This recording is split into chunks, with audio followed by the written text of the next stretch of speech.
ஓம் சாந்தி. 27/9/2025 சனிக்கிழமை. வாணி தரும் வசந்தம். இனிமையான குழந்தைகளே, நீங்கள் இப்போது உண்மையிலும் உண்மையான பாடசாலையில் அமர்ந்துள்ளீர்கள். இது சத்சங்கம் ஆகும். இங்கு உங்களுக்கு சத்தியமான தந்தையின் நட்பு கிடைத்துள்ளது. அவர் கரையேற்றி விடுகின்றார். இங்கு நடக்கும் துக்கம் மற்றும் சுகத்தின் விளையாட்டில் துக்கம் மற்றும் சுகம் எல்லாமே பரமாத்மாதான் தருகிறார் என்று மனிதர்கள் நினைக்கின்றார்கள்.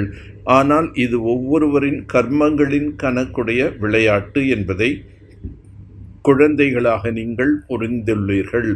தந்தை யாருக்குமே துக்கம் கொடுப்பதில்லை. அவர் வருவதே சுகத்தின் வழியை கூறுவதற்காக. குழந்தைகளே, நான் யாரையும் துக்கப்படுத்துவதில்லை என்று பாபா கூறுகின்றார். இவை உங்களுடைய கர்மங்களின் பலன் ஆகும். எல்லா மனிதர்களுக்காகவும் இது கர்ம சேத்திரமாக உள்ளது. எல்லோரும் கர்மங்களை செய்தே ஆக வேண்டும். பாகத்தை நடித்தே ஆக வேண்டும். பாகம் ஒவ்வொரு ஆத்மாவுக்கும் முன்கூட்டியே கிடைத்துள்ளது. கலியுக மனிதர்களுடைய தீய தொடர்பாகும். சத்தியத்தின் தொடர்பு ஒன்றே ஒன்றுதான். இப்பொழுது உங்களுக்கு ஆச்சரியம் ஏற்படுகின்றது. எப்படி தந்தை வந்து முழு சிருஷ்டியினுடைய முதல் இடைக்கடை பற்றிய ஞானத்தை அளிக்கின்றார். ஆதலால் குழந்தைகள் மிகுந்த மகிழ்ச்சியாக இருக்க வேண்டும். நாடகம் அனாதியாக அமைக்கப்பட்டுள்ளது என்பதை நீங்கள் அறிந்துள்ளீர்கள். ஒவ்வொருவரும் அவரவர் பாகத்தை நடிக்கவே வேண்டியுள்ளது. சத்தியுகத்தில் மோகத்தை வென்றவர்களாக அனைவரும் இருப்பார்கள். இப்போது தந்தை வந்திருக்கின்றார் என்றால் தந்தை கூறுவதை கேட்க வேண்டும் அல்லவா? நல்ல வழி கிடைக்கின்றது என்றால் அதை ஏற்றுக்கொள்ள வேண்டும் அல்லவா? விளையாட்டில் யாராவது தோற்று விடுகிறார்கள் என்றால் அவர்களுடைய குற்றமா என்ன? வெற்றி மற்றும் தோல்வி ஏற்படுகின்றது. சிலர் கண்காட்சியில் நிறைய உழைக்கிறார்கள். ஒரு சிலர் கர்ம பந்தனத்தில் சிக்கி இருக்கிறார்கள். எனவே அந்தளவு உழைக்க முடியாமல் இருக்கிறார்கள். மாயின் தடைகளோ நிறைய ஏற்படும். உலக அரசாட்சி பெறுகிறீர்கள் என்றால் சிறிதளதாவது உழைப்பு செய்ய வேண்டி இருக்கும். நாடகத்தில் ஆபத்துக்கள், சச்சரவு, கருத்து வேறுபாடு ஆகியவை எவ்வளோ இருக்கின்றது. நாளுக்கு நாள் காலம் கெட்டுக்கொண்டே இருக்கின்றது. மேலும் கெட்டு போகிறார்கள். துக்கத்தின் நாட்கள் மிகவும் அதிகமாக ஏற்படும். மீண்டும் அநேக துக்கங்கள் என்பது உருவாகும்.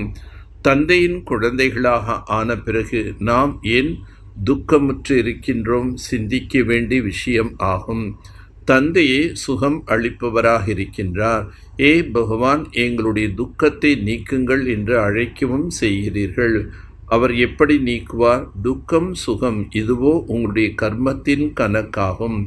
நான் ஒருபொழுதும் துக்கம் கொடுப்பதில்லை என்று தந்தை கூறுகின்றார். நானோ அரை கல்பத்திற்கு சுகம் அழித்துவிட்டு செல்கிறேன். குழந்தைகளாக நீங்கள் எவ்வளோ பாக்கியசாலிகள் என்று தந்தை கூறுகின்றார். நீங்கள் எல்லோரும் இனிமையான நதிக்கரையில் இருப்பீர்கள். அங்கு விவசாயம் என்பது கூட நடக்கும். ஆனால் சிருஷ்டி மிக பெரியது. மனிதர்கள் மிகவும் குறைவாக இருப்பார்கள். பாபா, நீங்கள் வந்தீர்கள் என்றால் நாங்கள் சமர்ப்பணம் ஆகிவிடுவோம், பலி ஆகிவிடுவோம் என்று நீங்கள்தான் கூறிக்கொண்டிருந்தீர்கள். நீங்கள் பிறகு என் மீது சமர்ப்பணம் ஆக வேண்டும் அல்லவா? இப்பொழுது தந்தை வந்துவிட்டார். அந்த தந்தைக்கு முன்னால் நாம் நம்மை பலியாக ஆக்க வேண்டும். இச்சமயத்தில் அனைவரும் கீழே விழுந்து விட்டனர். விருட்சம் பழையதாக ஆகிவிட்டது. அடிமரம் அழுகிவிட்டது. இப்போது மீண்டும் ஸ்தாபனை ஆகின்றது. அடிக்கல் இடப்படுகின்றது அல்லவா? நாற்று எவ்வளோ சிறியதாக இருக்கின்றது. பிறகு அதிலிருந்து எவ்வளோ பெரிய விருட்சம் வளர்ந்து விடுகின்றது. மனித சிருஷ்டியின் விதவிதமான மலர்கள் எவ்வளோ உள்ளன. ஒரே மரத்தில் எவ்வளோ விதங்கள் உள்ளன. அநேக தர்மங்கள் சேர்ந்த மனிதர்களின் விருட்சமாகும். இந்த நாடகத்தின் இரகசியத்தை புரிந்து கொள்வதில் மிகவும் விஷால புத்தி வேண்டும்.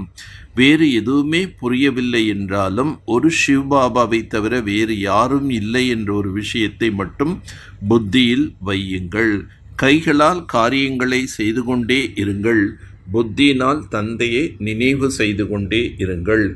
சகிப்புத்தன்மையின் குணத்தை தாரணை செய்து மாயின் தடைகளை வெற்றியுடன் கடந்து செல்ல வேண்டும்.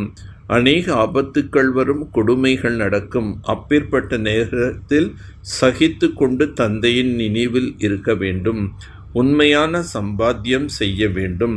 பரந்த புத்தி உடையவராக ஆகி ஏற்கனவே இந்த அமைக்கப்பட்டுள்ள நாடகத்தை நல்ல முறையில் புரிந்து கொள்ள வேண்டும். இந்த நாடகம் இயற்கையாக அமைக்கப்பட்டுள்ளது. எனவே கேள்விகள் எழ முடியாது.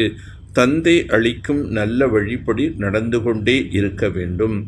மாயை வென்றவராக மற்றும் வெற்றியாளராக ஆகுவதின் கூடவே பர உபகாரி ஆகுக. இப்பொழுது வரை சுயத்திற்கு நன்மை செய்வதில் அதிக சமயம் கழிந்து கொண்டிருக்கின்றது. இப்பொழுது பர உபகாரி ஆகுங்கள். மாயாவை வென்றவராக ஆகி வெற்றியாளராகுவதின் கூடவே அனைத்து பொக்கிஷங்களின் வள்ளலாக ஆகுங்கள். அதாவது ஒவ்வொரு பொக்கிஷத்தையும் காரியத்தில் ஈடுபடுத்துங்கள். குஷி என்ற பொக்கிஷம், சாந்தி என்ற பொக்கிஷம், சக்தி என்ற பொக்கிஷம், ஞானம் என்ற பொக்கிஷம், குணங்கள் என்ற பொக்கிஷம், சகயோகம் கொடுப்பதற்கான பொக்கிஷத்தை பங்கிட்டு கொடுங்கள் மற்றும் அதிகரித்திடுங்கள். எப்பொழுது வள்ளலாக ஸ்திதியில் அனுபவம் செய்வீர்களோ, அதாவது பர உபகாரி ஆவீர்களோ, அப்பொழுதே அநேக பிறவிகளுக்கு விஸ்வராஜ்ய அதிகாரி ஆவீர்கள். விஸ்வ கல்யாணக்காரி ஆக வேண்டுமென்றால் தனது அனைத்து பலகீனங்களுக்கும் சதா காலத்துக்கு விடை கொடுத்து விடுங்கள். எவ்வாறு கோட்டை கட்டப்படுகிறது? அதனால் பிரஜைகள் கோட்டைக்குள் பாதுகாப்பாக இருப்பார்கள். ஒரு ராஜாவிற்காக அறையை கட்டுவதில்லை, கோட்டை கட்டுகின்றார்கள். நீங்கள் அனைவரும் கூட சுயத்திற்காக, உடன் இருப்பவர்களுக்காக, மற்ற ஆத்மாக்களுக்காக ஜுவாலாரூப நினைவு என்ற கோட்டையை கட்டுங்கள். நினைவு சக்தியின் ஜுவாலை இருக்கின்றது என்றால் ஒவ்வொரு ஆத்மாவும் பாதுகாப்பின் அனுபவம் செய்வார்கள். நல்லது. ஓம் சாந்தி, ஓம் சாந்தி, ஓம் சாந்தி.